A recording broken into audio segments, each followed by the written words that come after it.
Plan इसका जो मेरे ख्याल में यही था कि भाई पहले तो अपने वालिदैन को मारेगा ना, हाँ, और फिर बाद में इसका ये भी प्लान था कि अपने भाई को भी मार देगा, ऐसा भी था। You are right. हाँ, एंड क्योंकि मोटिव तो फिर उसका यही था ना कि जान छुड़ाए और वो सारी जायदाद वगैरह पे जो है उसके पास आ एग्जैक्टली, जी हाँ, जायदाद पे। जायदाद पे। तो बट लेकिन इसमें जो है ना फोकस, वो मेरा नहीं ख्याल कि ये जायदाद है और सारा वो भाई को इसमें जो फोकस है ना वो इस चीज़ के ऊपर है कि वो अपने वालिदैन से, ये उसने बाद में क्लेम किया है, रिवेंज। हाँ, उसको वो कहता है कि जब मैं उनको मारने के बाद अपने घर गया हूँ ना वापस, तो मैंने जब अपने माँ बाप का बेड खाली देखा ना, रिलीफ मिला, कहता है मैंने रिलीफ लिया, मैंने सांस लिया, सुख का सांस लिया। तो अस्तगफुरुल्लाह। इससे पता चलता है कि एक्चुअली वो उस चिक जो वालिदैन की चिक से What a इतना monster. वो टायर्ड था उफ। कि उसने कहा कि मैंने जब घर गया हूँ तो मुझे वो वालिदैन नज़र नहीं आए, तो मैं एक पॉइंट लिखता उसको हूँ, सुकून आया। मैं पॉइंट लिखता हूँ यहाँ पर हाँ। आपके लिए, जो आपने आंसर देना है इसका। हाँ, पुलिस ने जब रिट्रीव की है जो जितनी भी फुटेज है, उसमें पता चला कि हैनी साहब जो से हैं वो डिपार्टमेंट गए हैं, क्लोथिंग स्टोर में जाएंगे, जी हाँ, गए वहाँ से उन्होंने कोई सूट वगैरह लिया, ट्रैक सूट टाइप कोई चीज़ लिया है, उन्होंने चेंज किया है, फिर वो क्वीन मैरी हॉस्पिटल गया, वहाँ पे उसने स्टिचेस लगवाए हैं, स्टिचेस लगवा कर वो वापस आया। आगे फिर जब वापस आया ना, पता नहीं कितने 4 या 5-6 घंटे के बाद जब वापस आया, तो उस वक्त तक एंगस साहब ने उसके वालिदैन को डिसमेंबर कर चुके हुआ था, कर दिया हुआ था। अब आप मुझे बताओ, ये 600 जो लंच बॉक्सेस है उनका क्या काम है? Grab a cup of coffee or tea, sit tight. We're gonna start today's case, a murder mystery of Hong Kong.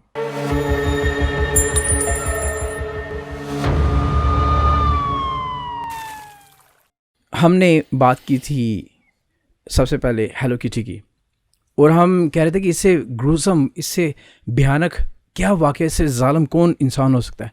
उसके बाद फिर हमने दूसरी बात की, दूसरा केस लेकर आए थे ऑडियंस के लिए, एबी चॉय का, और हम कहते थे कि इससे जालिम और कौन इंसान होगा। आज का केस जो है ना, इन दोनों से ज़्यादा ग्रूसम और भयानक है। हमारी ऑडियंस में अगर आप इस तरह के केसेस वगैरह, मिस्ट्री और डार्क के आप फ़ैन हैं, then stick with us, you will enjoy a lot. और इससे हमें, आपको पता है कि हम केस सिर्फ आपके आगे रखते, प्रेजेंट नहीं करते, केस स्टडी करते हैं, फिर उसमें फिर हम आखिर में अपनी राय देते हैं, फिर मैं राय देता हूँ, then we conclude our case. हाँ, लेकिन इसमें एक ख़ास बात ये होती है कि ये सिर्फ डार्क और मिस्ट्री को ड्रामेटिक सिचुएशन नहीं होती, ये वो based on the real stories, based on real stories. और जब रियल चीज़ हैपन होती है तो उसको फिर आपको उसमें काफ़ी चीज़ें जो सीखने को भी मिलती हैं। तो जो हम एंड पे डिस्कस करेंगे। This is very important. Shocking mystery उन लोगों के लिए है जो डार्क, सस्पेंस, थ्रिल और हॉरर पसंद करते हैं, जिससे आप भी बड़े फ़ैन हो। आज का केस है वो बंदा जिसने अपने वालिदैन को हांगकांग में ना सिर्फ कत्ल किया, उनके थ्रोट्स स्लिट किए, उनको डिसमेंबर किया, फिर उनको राइस के साथ, बारबेक्यू सॉस के साथ पकाया भी। पकाने के बाद ये भी सुनने में आया कि उसने खाया भी था अपने वालिदैन को, ये भी रूमर्स हैं। हाँ। तो और इसकी सबसे जो इसमें इस केस की जो सारी सिचुएशन है, जब आप सुनेंगे ना, बच्चे भी सुन सकते हैं एक ख़ास एज तक, बड़े भी सुने, लेकिन एक रियल वाक़या है। और इसको अगर हम डिस्कस ना करें तो वो भी ठीक नहीं होगा। और डिस्कस करने का जो मतलब है हमारा, वो ऑब्वियसली एंड पे हम आपको बताएंगे कि हमने कैसे ऐसे वाक़यात से बचना है, और कैसे हम अपने आप को, अपने बच्चों को हमने कैसे ठीक करना है। जो हमारे है ना प्रोग्राम के मुफ्ती साहब, ये आपको साइकोलॉजिकली बताएंगे कि क्या करना चाहिए। फिर दूसरे मुफ्ती साहब हैं, वो भी आपको बताएंगे। जी हाँ, तो हमारा अपना ओपिनियन है, और ऑब्वियसली कमेंट्स में फिर लोग भी बताएंगे। Let's jump into the case. जी, हम केस स्टडी करते हैं, फिर उसका कंक्लूजन देंगे, उसको रिकैप भी करेंगे। हेनरी चाओ, हु इज़ हेनरी चाओ? इसके वालिदैन है चाओ विंकी, इसका बाप है, और जो इसके सिउ यी जी, उसकी माँ है। ग्लोरी एंड मून इंग्लिश में इनके नाम है। 1965, हाँ, बाप की उम्र है 65, मदर 63, या यू आर राइट। और ये 1980 में साइम्बून का इलाका है, बड़ा ही कंडेंस्ड इलाका है।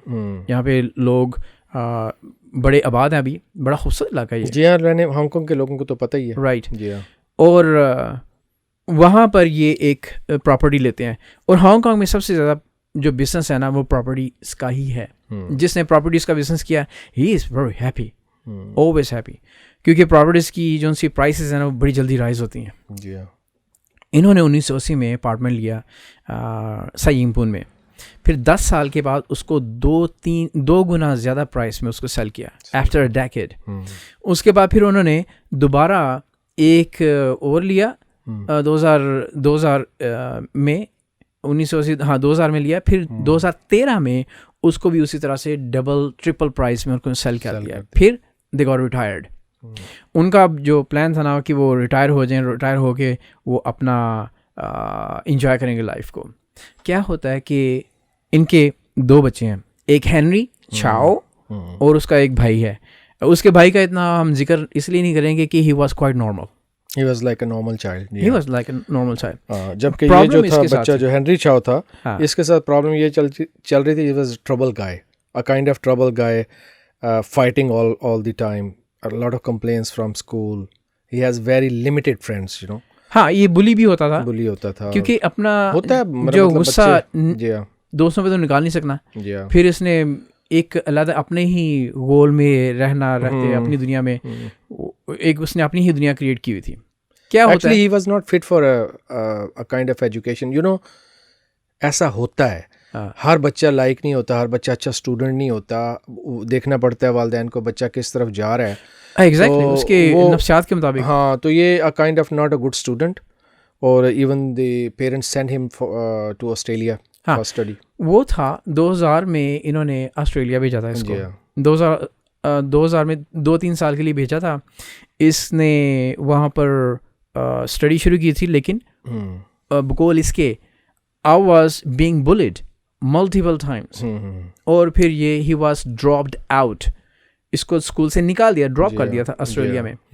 लेकिन जब ये वापस आया ना 2003 में, ये वापस हांगकांग आया है, और हांगकांग आके ना लोग इसके वालिदैन ने यही समझा कि ही इज़ ग्रेजुएटेड। इसने ऐसे स्टडी कंप्लीट कर ली, इसने बताया भी ऐसा ही था कि मैं इसने बताया भी ऐसा ही, इसने झूठ बोला ना। तो क्या होता है कि इसके ना 3 ही हॉबीज़ होती हैं लाइफ में, इन्वेस्टमेंट या जुआ, जो इन्वेस्टमेंट, विमेन एंड गेमिंग। इससे ज़्यादा से ज़्यादा टाइम अपना विमेन और इन्वेस्टमेंट और गेमिंग में।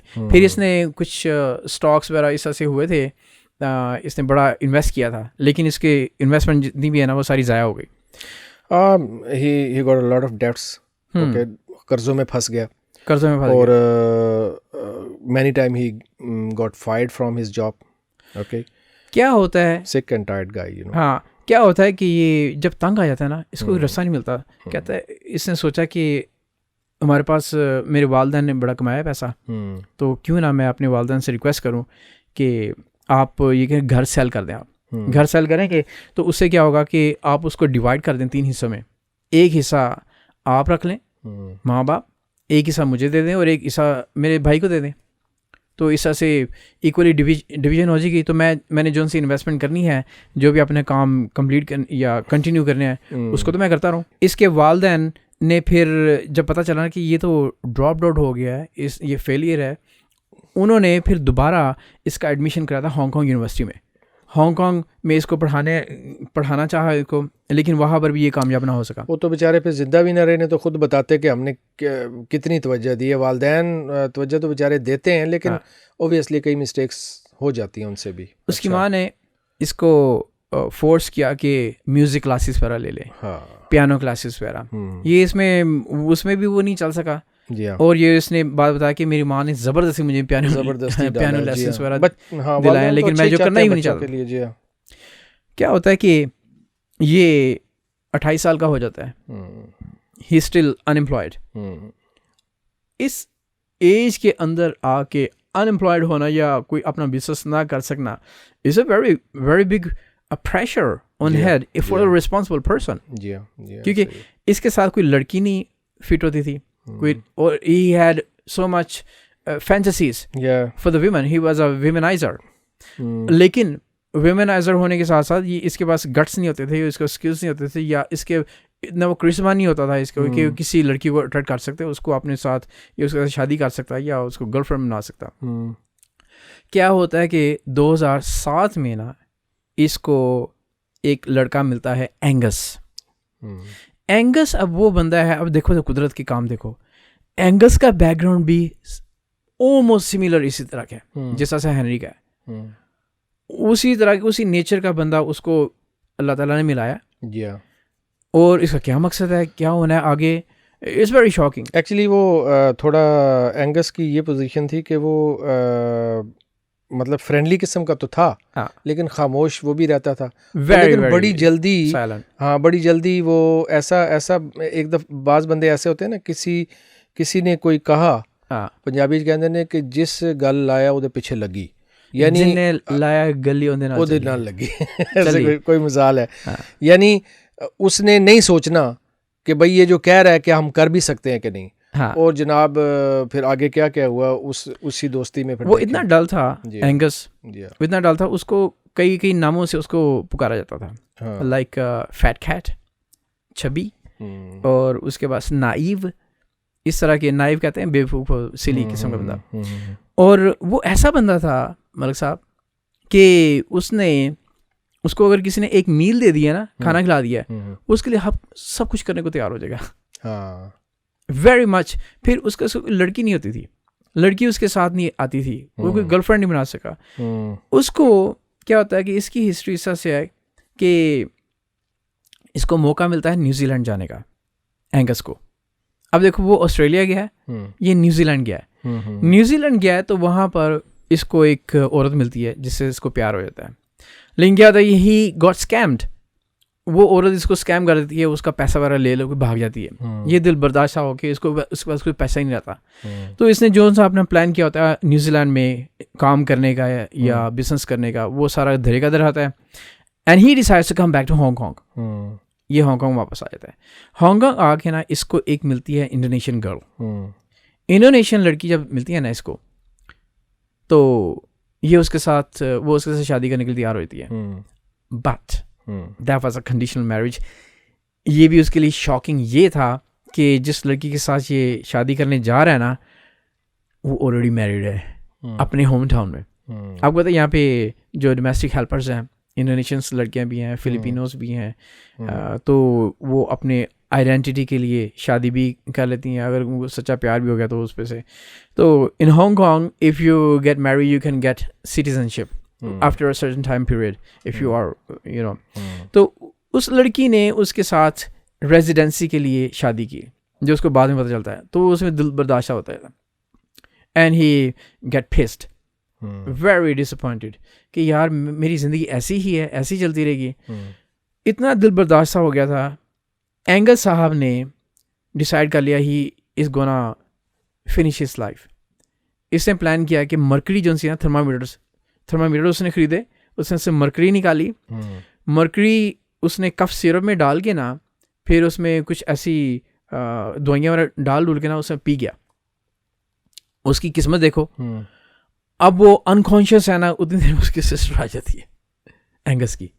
उसको पता चलता है वो अब ही इज़ अनकॉन्शियस, उसको उठा के ले जाती है हॉस्पिटल, बचा तो देती है उसकी लाइफ, ही इज़ रेस्क्यूड।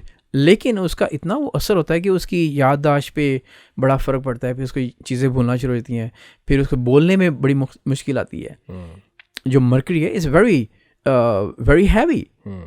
अगर आपको याद होगा, हम RTHK का एक प्रोग्राम कर रहे थे, उसमें हम जो चाइनीज़ सिविलाइजेशन के ऊपर बात कर रहे थे, जो डायनेस्टीज़ हैं, उसमें से एक हान डायनेस्टी थी गालिबन। जो एम्परर था वो मरकरी पीता था, उसको किसी पागल हकीम ने कहा था कि तुम मरकरी पियोगे ना तो तुम्हारी उम्र लंबी होगी। वो मरकरी पी कर ही उसकी उम्र वो जो सी ना वो ख़त्म हो गया। फिर उसने कहा था कि मुझे मरकरी इज़ वेरी डेंजरस। अब क्या होता है कि वो इस फेज से गुजरा होता है, उसको मिलता है हेनरी। अब दोनों की जो सी आदत हैं या दोनों की नेचर्स बड़ी सिमिलर हैं, और दोनों एक दूसरे को ना बड़ा अट्रैक्टिव पाते हैं। अट्रैक्टिव इस सूरत में कि वो उसको भाई बना लेता है, एंगस जोन्स है। हेनरी, उसकी आदत मैंने बताया था कि उसकी he is very much fond of women, investments and gaming.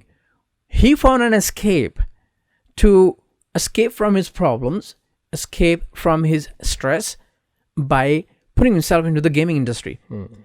वो जब गेम्स खेलता था तो अपने स्ट्रेस को, हर इंसान का एक अलग था. कुछ लोग म्यूजिक सुनते हैं, म्यूजिक सुनने के बाद they get release from their stresses, अपनी अपनी है. कुछ एक्सरसाइज करते हैं. तो ये दोनों जब मिलते हैं ना, दोनों एक दूसरे के साथ एक दूसरे को भाई बना लेते हैं. तो ये एंगस जोन्स है ना, हेनरी को सपोर्ट करना शुरू कर देता है. एक जगह के ऊपर आ गए ना, अब एंगस का तो ये सुसाइडल हो गया. हेनरी, ये this very big twist coming up here. Henry कहता है 2012 में, सितंबर 2012 में अपनी जो थॉट्स है ना एंगस के साथ शेयर करता है. कहता है कि मेरा दिल कर रहा है कि मैं अपने आप को ख़त्म कर लूँ. या before entering the 30s, he's 28. Before entering in the 30s, I want to become something. Since I have seen myself, I'm a big failure in my life, and my parents, they are not supporting me. So I rather kill myself. उसका अपना plan उसके साथ share करता है Angus के साथ कि मेरा दिल कर रहा है कि मैं टक्सीडो पहन के ना, हाथ में रेड वाइन लेकर तो बिल्डिंग से छलांग लगा के ना अपने आप को ख़त्म कर दूँ.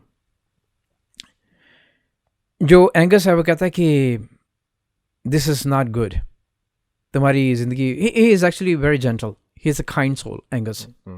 Only he got the problems that he got multi time of failures to getting a woman. और क्योंकि वो he got multiple time bullied in his school time, तो वो जो सी उसकी पर्सनैलिटी है ना, वो हेनरी से मिलती जुलती है. But he is a kind hearted person, इसलिए वो हेनरी को मोस्ट ऑफ द टाइम उसको खाना भी देता है, उसके लिए कपड़े भी खरीद के उसको देता है.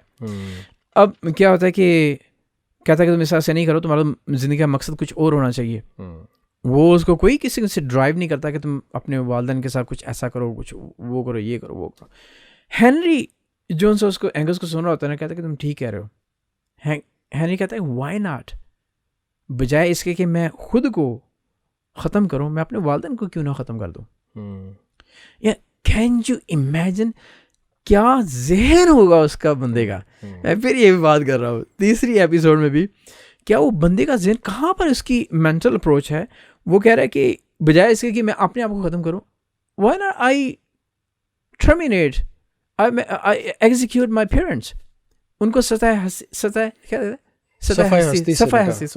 से मिटा दूं. यानी वो इससे ये पता चलता है ना कि actually he was tired from his parent ना. लेकिन यहाँ पे ये एक चीज़ बतानी बहुत ही ज़रूरी है नहायत, कि ये जो जिस तरह की हमने इसकी आदात बताई हैं, जिस किस्म का ये बच्चा था और शुरू से लेके आखिर तक वारदात करने तक, he was quite exhausted from his parents. यानी वालदैन से तकरीबन ये उस एज तक उकता चुका था.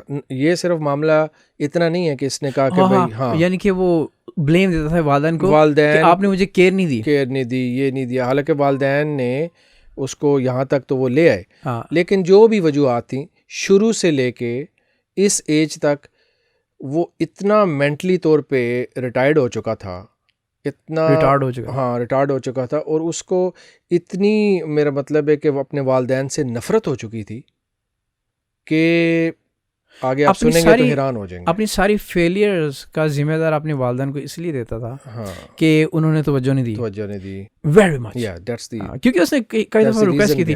उसकी जो इन्वेस्टमेंट थी ना, जो स्टॉक्स वगैरह में, ये इस तरह की और जुए वगैरह में, वो उसके वालिदैन भी उससे तंग आए थे कि हमने इतना तुम्हारे ऊपर इन्वेस्ट किया, तुम्हें हमने वहाँ भेजा है, किधर, ऑस्ट्रेलिया भेजा है, फिर यहाँ पर दोबारा तुम्हें एडमिशन दिलाया है, फिर तुम्हें म्यूजिक लेसन्स वगैरह दिलाए हैं, कुछ तो करके दिखाओ हमें. ऐसे ही है. तो पैसे किसके लिए हैं? सिर्फ हमारे लिए? तुम दोनों के लिए पैसे. क्या होता है कि ये एंगस से कहता है कि मेरा दिल करता है कि अपने पेरेंट्स को मैं कत्ल कर दूँ, ख़त्म कर दूँ. अब उस हेनरी कहता है एंगस को कहता है. अब एंगस जोन है, आप इमेजिन करो कि वो भी कितना डल है. अब वो वो क्या इनपुट दे इसके अंदर, क्या उसको मशवरा दे कि हाँ तुम्हें ऐसा ही करना चाहिए, या किस्सा से बस वो उसका दोस्त था ना। अब पता क्या होता है कि यहाँ पे ऐसे जो ज़ेन होते हैं ना, हाँ, वो आपस में फिर मिल जाते हैं ना, और उसने कहना था और उसने आगे से एक्सेप्ट कर लिया बजाय चूंकि वो भी उसी नेचर का था। You're right. जी हाँ, ये होता है कंपनी का असर, होता है कंपनी का असर होता है। और ये देखे कि फिर The man is known by his company company he keeps. Keeps. अब उन्होंने उसके बाद वो प्लान कर रहे हैं कि भाई कैसे उनको सारी उन्होंने प्लानिंग की कि कैसे उनको बुलाया जाए। और एंगस ने अपने घर में कुछ चीज़ें वगैरह मूव की या नए घर में वो मूव हुआ, और उन्होंने इसने हेनरी ने अपने वालदैन को भेजा कि मेरा दोस्त है, ज़रा आपको उसके पास जाके सेटिंग वेटिंग किसने करवा भेजा? एंगस ने? एंगस का वो घर था। थाईकोक चॉय। हाँ, थाईकोक चॉय में था। हाँ, एंगस का घर था, और ऑब्वियसली उसने कोई सेटिंग वेटिंग करनी थी, तो इसने कहा मैं अपने पेरेंट्स को भेज देता हूँ, तो वो तुम्हारे साथ सेटिंग वेटिंग करा देंगे। एक्चुअली दोनों का बिहाइंड जो मोटिव था ना, वो तो फिर दोनों ने सेट कर रखा था ना। टूल्स वगैरह ये इन लोगों ने 1 by 1 खरीदे हुए थे, सारे वहाँ पे पड़े थे जो भी इन्होंने करना था। अब तो मुझे लगता है हम ऑलरेडी डिटेक्टिव बन गए। हाँ, ऐसे ही था। हाँ, और फिर जनाब उसने फिर अपने वालिदैन को बुलाया, जी हाँ, मूविंग में हेल्प वगैरह करें, ये सारा कुछ करें। अच्छा, इसमें बड़ी इंटरेस्टिंग ट्विस्ट वगैरह हैं। जब उनका ट्रायल वगैरह हुआ था तो CCTV कैमरास वगैरह चेक कर रहे थे, जो उसके भी झूठ भी पकड़े गए हेनरी के। क्या होता है कि ये बुलाते हैं उनको, अगर हम इसको फिर क्यों अपने वालिदैन को क्यों मारना चाहता है?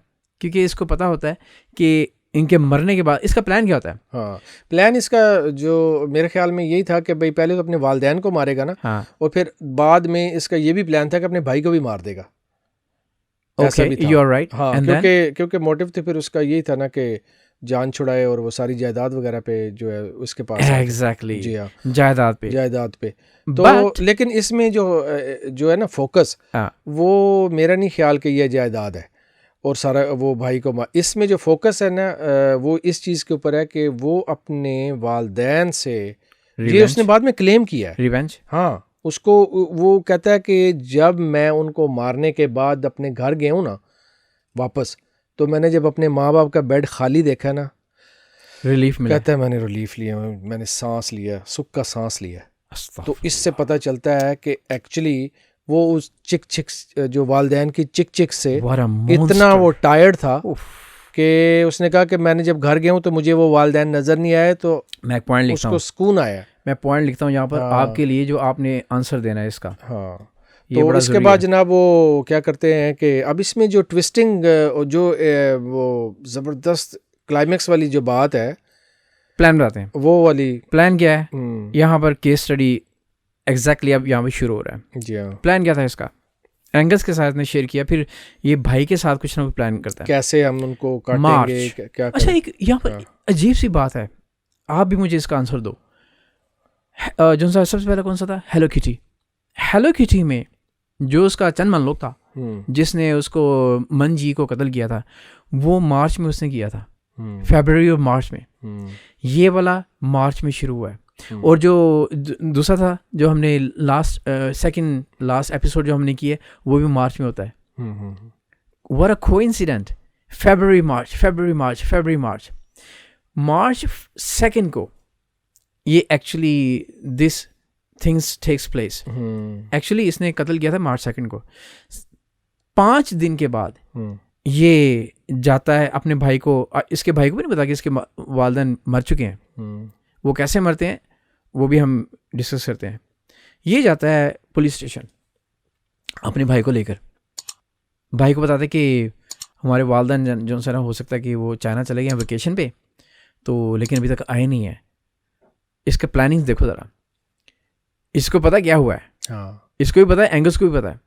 ये अपने भाई के साथ जाता है पुलिस स्टेशन जाके ना कहता है कि रिपोर्ट कराते हैं कि मिसिंग पेरेंट्स की, कि हमारे जो वालिदैन है ना वो चाइना गए हैं वेकेशन के लिए, अभी तक आए नहीं है, तो आप ये सब पता करके दें। अब वो जिस तरह से बताता है, जो एक्टिंग करके बताता है, वो पुलिस अलर्ट हो जाती है।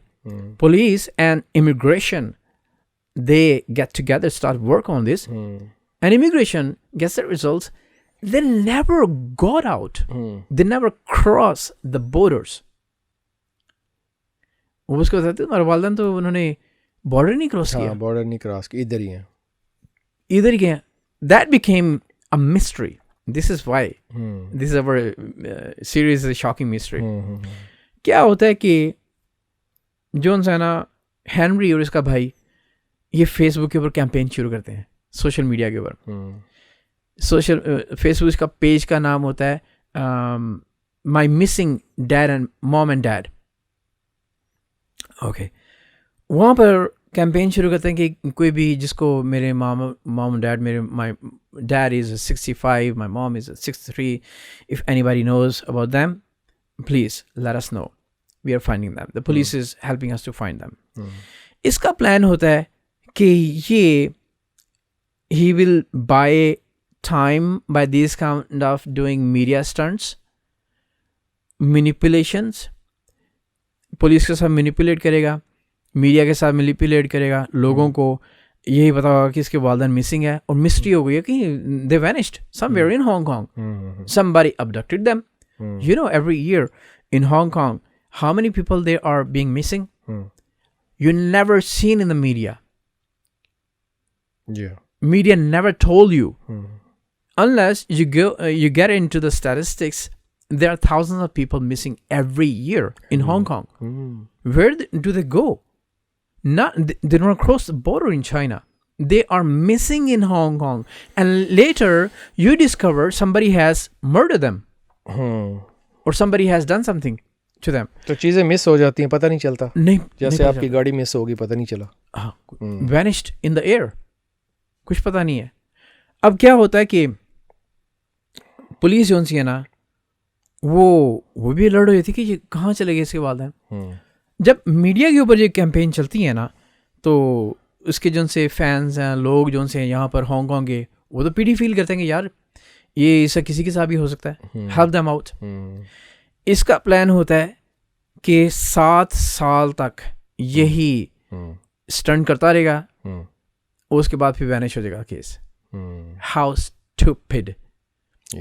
अब क्या होता है कि पुलिस वाले इसको कॉल करते हैं, we are very worried about your parents, we just like, मुझे कॉल रिसीव हुई थी पुलिस स्टेशन से, they were concerning, hey we couldn't find your car and we are still trying to find. तो उन्होंने, क्या होता है कि ये पुलिस स्टेशन बैठा हुआ है, जैसा मैंने जिक्र किया था कि इसका एक गेमिंग का भी शौक था, तो इसका गेमिंग का एक ग्रुप है, जहाँ पे जैसा होता है ना कि आप एक कंपनी होती है या एक ग्रुप होता है लोगों का। उस वक्त MSN मैसेंजर होता था, MSN मैसेंजर पे इन्होंने ग्रुप बनाया हुआ है गेमिंग इंडस्ट्री का, गेमिंग जो सा ग्रुप लोगों, जहाँ पे वो जो गेम सेंटर्स हैं वहाँ पर। इसके कुछ दोस्त हैं, स्पेसिफिक दोस्त हैं, उन्हीं का ग्रुप है। वो टाइप कर रहे हैं वहाँ पर पुलिस स्टेशन में बैठ के। Can you imagine this? Police station में बैठा हुआ है, इंटरोगेशन हो रही है, अच्छा, इंटरव्यू के दौरान वो टाइप कर रहा है पुलिस स्टेशन में बैठकर, I have already killed my parents. I have killed my parents. I have killed my parents. Yeah. I'm gonna clean up the mess and gonna release myself. Oh my God. How I'm gonna have my goosebump कि वो उसके बाद क्या करेज होगी, क्या सोच रहा होगा वो बंदा। बस जिसने फंसना होता है फिर ऐसे ही होता है। उसका एक ग्रुप में एक लड़का है जो उसने देखा है ना मैसेज, वो पुलिस को बताता है, this dude has already confessed that he killed his parents, and he is in the police station to asking help from you to find his parents, but he has already confession in this group and here's a screenshot. Yeah. Police को जब पता चलता है, they get alert. हाँ, यहाँ पे हम जो एक बड़ी ख़ास चीज़ जो है वो मिस कर रहे हैं कि यहाँ पे अब थोड़ी सी बात कर लेते हैं ना कि इन लोगों ने जब अपने पेरेंट्स को उस घर के अंदर से मूव करना था, गायब करना था, डिसअपीयर करना था, तो उन्होंने कितनी चालाकी से काम किया। वो कैसे? कि इन्होंने जाके तकरीबन 600 के करीब लंच बॉक्सेस खरीदे। Oh my God. जैसे हम एक दफ़ा बात कर रहे थे ना, आप कह रहे थे यार इनको क्या ये चाइनीज़ को सूप बनाने का या काटने का या नूडल्स का ये क्या शौक होता है। अब इसमें आप देखें, इन बंदों ने 600 के करीब लंच बॉक्सेस खरीदे हैं। ये फिर मैं कहूँगा कि अगर आप सुनना चाहते हैं तो सुने, नहीं यहाँ से आप क्विट भी कर सकते हैं कि ये बड़ी क्रूअल किस्म की बात है। ये देखे ना, उन्होंने पहले तो वो उसको वालिद का सर जो है गर्दन से उसका अलहदा किया। उधर अभी नहीं आना, अभी टाइम है। तो आप तो पुलिस के पास चले गए थे, मैं आपको वापस लेके आया हूँ। मैं अभी वहीं से आपको शुरू कराता हूँ। हाँ। वहीं पे आपको मैं कनेक्ट करूँगा। उससे पहले गए कैसे हैं वो? क्या होता है कि 14 मार्च को ये कन्वर्सेशन हो रही है पुलिस के साथ, तो वो 14 मार्च को ये टाइप करता है, फिर वही मैंने किल कर दिया। हाँ, मैंने किल कर दिया। हाँ, तो पुलिस अलर्ट होती है। अगले दिन फिर 7 बजे सुबह साइम हुन उसके घर में जाके ना हेनरी को अरेस्ट कर देते हैं। बकौल आपके, और आप बिल्कुल ठीक कह रहे हो कि उसका जो मर्डर है ना, उनके वालिदैन का मर्डर साइम हुन में नहीं हुआ, एंगस के घर में हुआ है, जो कि ताई कोक चोई में है, वहाँ पर हुआ है। किस्सा से हुआ है, उन्होंने CCTV कैमरास वगैरह चेक किए हैं कि 1 मार्च को, वाओ, 1 मार्च को जो साइम हुन का है ना घर जो सा है, उसकी पार्किंग लॉट में जो CCTV है ना, ये एंगस का बाप, सॉरी हेनरी का बाप, माँ आगे पीछे हैं और आगे हेनरी चल रहा है। वहाँ से फिर गए हैं, वापस नहीं आए। फिर ताई कोक चोई में ये गालिबन 8वें फ्लोर पे गए हैं, एंटर हुए हैं, उसके बाद ये वापस नहीं आए। ये बाहर निकला है हेनरी। अच्छा, हेनरी बाहर निकला है। यहाँ से उनको फिर वो बिलीव हो गया पुलिस को कि ये हुआ है। अब आके बताओ कि उन्होंने कत्ल कैसे किया। हाँ, फिर वो जैसे उन्होंने What happened?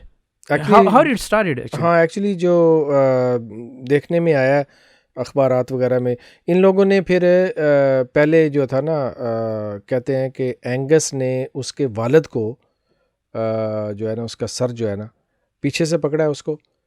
अब यार ओके, एक्चुअली तो कैसे जो भी था उनको कत्ल कर दिया दोनों को ना हेनरी ने। हाँ, ये बड़ा एक बहुत ही दिल दहला देने वाला सीन है। हाँ। हेनरी ने अपनी माँ को पकड़ा है पीछे से, उसके सर को इस तरह से पकड़ा है बालों से और उसको स्लिट किया है। हाँ, उसका गर्दन, हाँ, उसको ज़िबा कर दिया है, नीचे फेंक दिया है। जी हाँ। फिर उसने मारा है जो नाइफ है ना अपने बाप को, गर्दन पे लगा है लेकिन वो मरा नहीं है। हाँ, दोबारा उसने अटैक किया तो वो जो सा है ना, उसने जो एंगस है, हाँ, उसने मारने की कोशिश की है। हाँ, हाँ, वो उसका जो चाकू है ना, वो हेनरी को लगा है, उंगली पे लगा है, ऐसा ही है। फिर उसकी टांग पे लगा है। जी हाँ। इसने क्या किया है, जो पुलिस ने CCTV से देखा था ना कि एक सर्टेन टाइम आवर्स के बाद हेनरी बाहर निकला है सिर्फ। हाँ, हेनरी एक्चुअली बाहर इसलिए निकला है कि वो गया है क्वीन मैरी हॉस्पिटल। अच्छा। रास्ते में उसने कुछ क्लोथिंग ली है। अब हर जगह पे CCTV कैमरास हैं। जी हाँ। अब पुलिस, उसके रिकॉर्ड्स भी होते हैं। पुलिस ने जब रिट्रीव की है जो जितनी भी फुटेज है, उसमें पता चला कि हेनरी साहब जो से हैं वो डिपार्टमेंट गए हैं, क्लोथिंग स्टोर में जाएंगे, जी हाँ। गए वहाँ से उन्होंने कोई सूट वगैरह लिया, ट्रैक सूट टाइप कोई चीज़ लिया है, उन्होंने चेंज किया है। फिर वो क्वीन मैरी हॉस्पिटल गया, वहाँ पे उसने स्टिचेस लगवाए हैं। स्टिचेस लगवा कर वो वापस आया। आगे फिर जब वापस आया ना, पता नहीं कितने 4 या 5-6 घंटे के बाद जब वापस आया, तो उस वक्त तक एंगस साहब ने उसके वालिदैन को डिसमेंबर कर चुके हुआ था, कर दिया हुआ था। अब आप मुझे बताओ, ये 600 जो लंच बॉक्सेस है उनका क्या काम है यार? ऐसे ही सुनने में आया था कि जनाब उन्होंने लंच बॉक्सेस जो थे ना, पहले तो उन्होंने जनाब राइस पकाए, ठीक है ना। अब ये सारी कहानी जो है ये इसलिए बनाई गई कि हमने ये बॉडीज़ जो हैं यहाँ से ट्रांसफ़र करनी है और ऐसे करनी है कि पता ना चले। पहले तो बड़ा इजी वे था। देखे, मैं तो हैरान होता हूँ कि इंसान के जहन पे कि किस तरह उसके जहन में शैतान डाल देता है कि भाई ये तरीका इस्तेमाल करो, ये तरीका इस्तेमाल करो।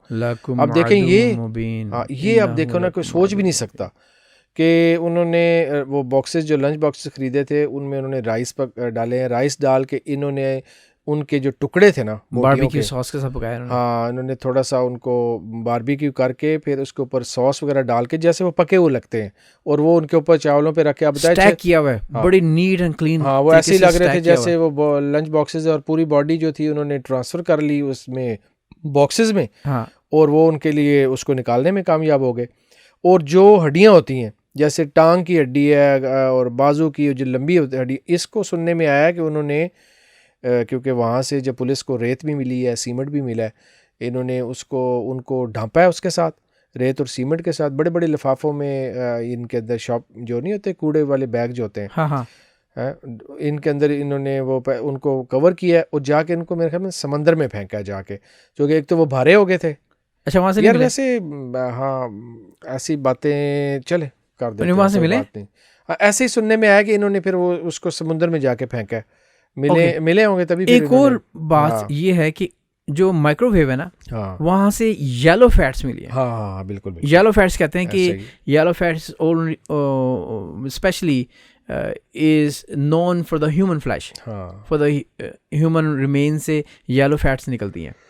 अब वो येलो फैट्स ग्रीसी जो सी येलो फैट्स थी वो माइक्रोवेव के अंदर थी। ग्रीस से वो जब ये स्मेल पर अभी आई है ना, ऊपर ये सारे के सारे वो डॉट्स वगैरह ऑटोमेटिकली कनेक्ट होना शुरू हो गए। हाँ जब डॉट्स कनेक्ट हो गए और फिर जब उसके बाद उन्होंने मान ही लिया तो फिर केस तो सॉल्व हो गया ना, जब उन्होंने एक्सेप्ट कर लिया कि हाँ जी ये हमने किया है।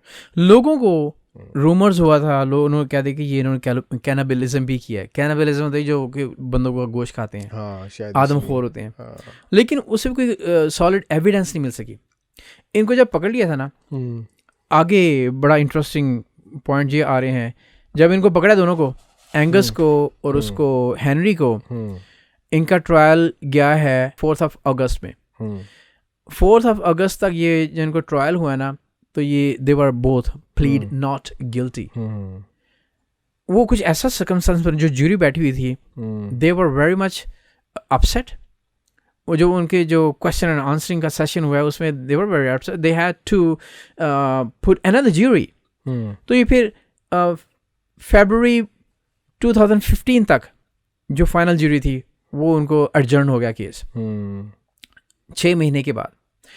अब एंगस साहब कहते हैं कि मैंने जब आया था ना, जब मर्डर हो चुका था, तो मैं 2-3 घंटे के बाद जब मैं आया तो मैंने I discovered the case has taken place, took place.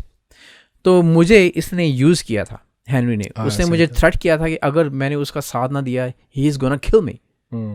So this is why उसकी जो स्टेटमेंट, दोनों की स्टेटमेंट डिफरेंट थी। हाँ, क्योंकि एंगस, अब Henry Jones he was an actor. वो तो ऑलरेडी जो इस तरह के बंदे होते हैं ना, जिनके बड़ी बड़ी लंबी प्लानिंग्स होती हैं, वो ऑलरेडी प्लान करके उनके थाउजेंड्स ऑफ उनके वेज होते हैं एक्सप्रेस करने के।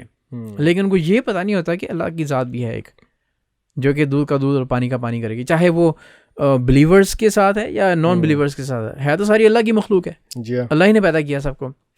अब एंगस का ये कहना है कि इसने मुझे यूज़ किया, इसने मुझे थ्रेट किया था, अगर मैंने इसका साथ ना दिया उसको म्यूटिलेट करने में या बॉक्सेस में डालने के लिए, I am gonna be the next victim.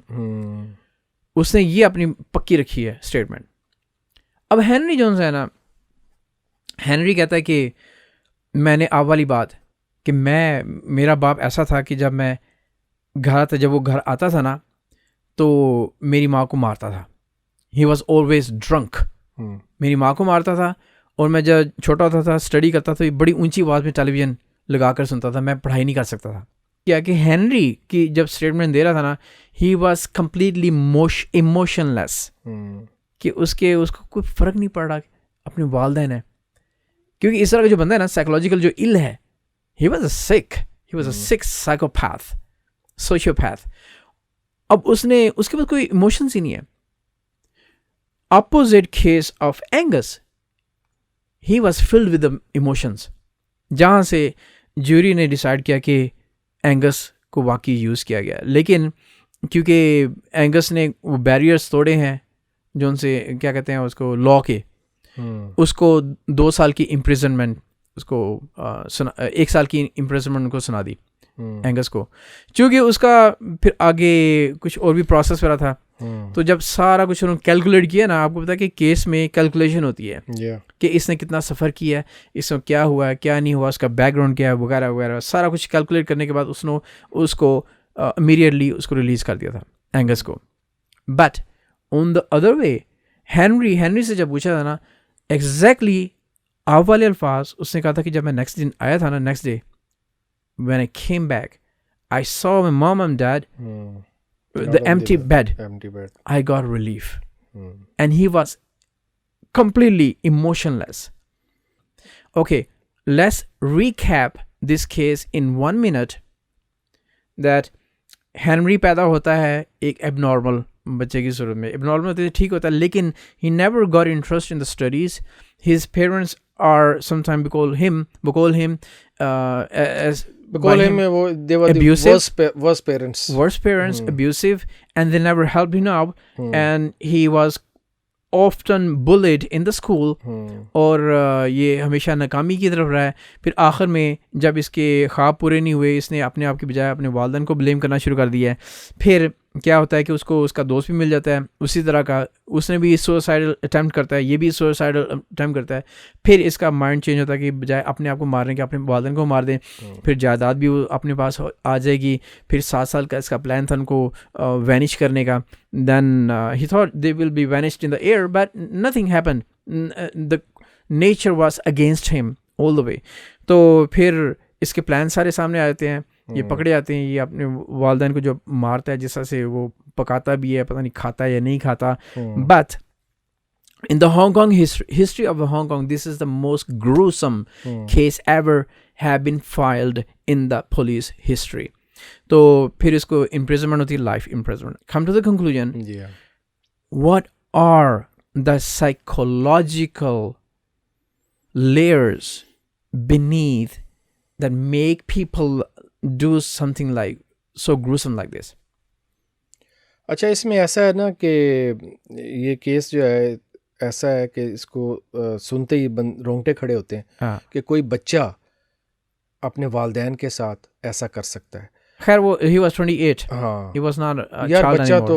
तो वालिदैन होते हैं. अच्छा, इसमें सोसाइटी की इन्वॉल्वमेंट होती है. अपना हमारे जैसे देखें ना, तालीमी निज़ाम जो होता है ना, वो भी बच्चे को बड़ी मदद देता है ये समझने में कि पेरेंट्स की जो है किस तरह उनका क्या मकाम है, तो उनकी कितनी इज़्ज़त है. ये अगर बचपन में ना सिखाई जाए तो ये अब हर सोसाइटी में ये डिफरेंट है. मिसाल के तौर पे अगर हम अपनी बात करें एज अ मुस्लिम, तो हमें वैसे ही पता है या हमें मजहबी तौर पे भी ये सिखाया जाता है कि जैसे माँ के कदमों के नीचे जन्नत है. तो कई दफ़ा ऐसा होता है कि माँ बड़ा मारती है और बड़ा कुटती है और बाप भी बड़ा कुट रहा है, लेकिन बाप को देखना हमें पता था कि जन्नत है ना साढ़े. हाँ, यकीन करें, बड़ा माएँ कुटती हैं, मारती हैं, लेकिन पता होता है कि यार माँ के कदमों के नीचे जन्नत है. तो बड़ा एक ना बड़ी रिस्पेक्ट रखते हैं हम. वालिद को देखना, खाना काबा का स्वाब, जैसे वो अच्छा, ये वो सारी चीज़ें हैं ना. Now you see हाँ, how beautiful our religion is. हाँ, अभी मैं जो बात करने लगा हूँ ना, ये थोड़ी सी डिस्टर्बेंस होगी वालिदैन के लिए, लेकिन ये इंतहाई ज़रूरी है. थोड़ा सा इस केस को देखने के बाद, सुनने के बाद आपको ये एब्जॉर्ब करना पड़ेगा ये जो मैं कहने लगा हूँ. मैं ये कहना चाहता हूँ कि देखें, बच्चा जो है ना 15 से 16 साल तक आपका दोस्त है. 15 से 16 साल तक आपका दोस्त Actually, you're getting this description from your daughter. हाँ, तो 15-16 साल तक वो आपका दोस्त है और 15-16 साल के बाद आपका दुश्मन है. Wow. Now I explain. This is deep. Ji. Yeah. अब होता क्या है कि दोस्त कैसे और दुश्मन कैसे. 15-16 साल तक, 14-15 साल तक He's dependent on. हाँ, मेरी अपनी बच्ची है. मेरा मतलब है कि अभी now she's in 14. Right. और मैं देखता हूँ कि इस एज तक अब वो कैसे how she is changing, how she is changing her behavior. हाँ, इस वक्त इस एज तक हम बच्चे को वो चीज़ें डिमांड करता है, हम देते हैं और वो बड़ा खुश होता है और बड़ी रिस्पेक्ट करता है. उसको पता होता है मेरे पेरेंट्स ही हैं जो मुझे सब कुछ देते हैं. जो चीज़ डिमांड, मुझे मम्मा ये चाहिए, बाबा ये चाहिए, लेके आ. यू आर आप उनके लिए हीरो होते हैं. After that you are zero. How? अब 15-16 साल के बाद जब आप बच्चे को कोई चीज़ समझाने की कोशिश करते हैं, ये ना करो, वो ना करो, the more advises you are giving to your daughter और सन, और उसकी जो कि एज बड़ी हो रही है और वो आपका सेल्फ बिलीविंग. हाँ, और वो अच्छा, उसके लिए अब आप जो है ना टॉप 10 में नहीं हो. अगर आप कभी देखो ना, तो अभी क्या होता है बच्चे के लिए जो है ना, जो वालिदैन 15 साल से पहले टॉप 10 में थे ना, अब वो टॉप 9 और 8 और 9 पे चले गए. ऑब्वियसली उसके लिए नंबर 1 के ऊपर उसका एक कोई कार्टूनिक कैरेक्टर जो है उसका हीरो बन चुका है. कोई फिल्म आज के दौर में। हाँ आज के दौर में मैं तो Yeah. अभी बात कर रहा हूँ ना, राइट, और कोई वो जिसको आप देखें ना, उसके बच्चा जो है उसको आप देखेंगे फॉलो कर, कभी किसी को पसंद कर रहा है, और उसका कोई ना कोई दोस्त उसका हीरो बन चुका है, कोई फ्रेंड उसका हीरो बन चुका है, ऐसे ही हो रहा है। अच्छा, अब हम एडवाइजेस जब बच्चे को दे रहे होते हैं उसे बिल्कुल वो एब्जॉर्ब नहीं हो रही होती, क्योंकि उसकी एज का वो हिस्सा होता है। अब होता क्या है कि एंग्जाइटी जो है ना बच्चे के अंदर बहुत ज़्यादा बढ़ती जाती है। ये एंग्जाइटी क्या है? एंग्जाइटी जो होती है ना वो बच्चे के अंदर जो होती है ना, कोई चीज़ बच्चा मांगना चाहता है ना, वो कहता है कि मुझे ये चीज़ दो, तो उसको माँ बाप वो ला देते हैं फ़ौरन। अब इस एज पे वो पहुंच जाता है, अगर उसकी बच्चे की वो ख्वाहिश पूरी नहीं की जाती ना, तो उसके अंदर वो उसका जो एंग्जाइटी लेवल है ना वो बढ़ना शुरू हो जाता है। और अगर वो उसकी जो ख्वाहिश पूरी नहीं की जाती ना, तो उसके बाद क्या होता है कि वो उसकी जो है ना वो मोर डेंजरस हो जाती है अगर वो ख्वाहिश पूरी ना की जाए। देन यही होता है जो हेनरी ने किया। हाँ, anxiety must be embedded, anxiety must be embedded in his behaviour. अब क्या है, यानी वो उसकी चीज़ जो है उसको आप किसी ना किसी सूरत में पूरा कर दो। मिसाल के तौर पे अगर वो कुछ मांग भी रहा है ना, अगर वो आप पूरा नहीं भी कर सकते ना, तो आप कुछ ना कुछ उसको इतना समझा दो इतना अच्छे तरीके से कि वो उसके अंदर काम डाउन हो जाए। समझ रहे ना मेरी बात? जी हाँ। Okay, that's impressive.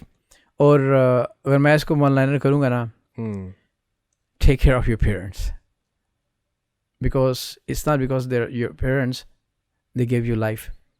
They took care of you when you are in your mother's womb. You were nothing, and then she took care of you. So at least इतना तो बनता है इंसान का हक कि ग्रेटिट्यूड के तौर पे अपने वालिदैन की हिफाजत करे। That's it.